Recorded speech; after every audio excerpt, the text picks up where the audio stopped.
நம்மெல்லாம் ஒரு சாதாரண புல்லை மாதிரி, பூவை போல, புகையை போல நம்ம லைஃப் இருக்கு. நம்முடைய தேவனோ நித்திய காலமாக இருக்கிறார். அவரெல்லாம் நம்மளை நினைக்கிறதுக்கெல்லாம் நம்ம யாருங்க?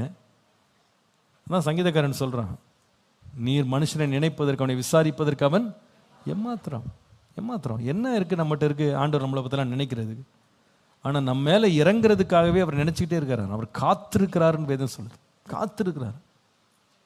இனி வரும் நாட்கள்லேயும் அவருடைய கிருபைகளுக்கு முடிவே கிடையாது, இரக்கங்களுக்கு முடிவே கிடையாது.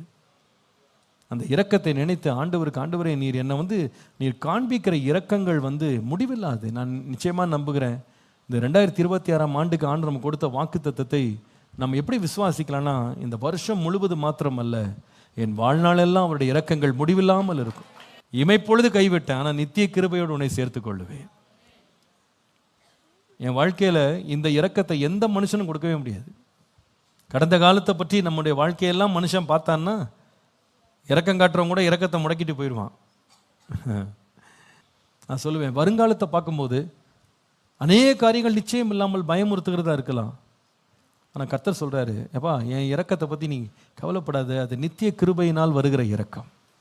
இரக்கம் பெற்ற நாம் அந்த இரக்கம் உள்ள தேவனுக்கு முன்பாக உண்மையாக இருக்க கர்த்தர் கிருபை தருவாராக.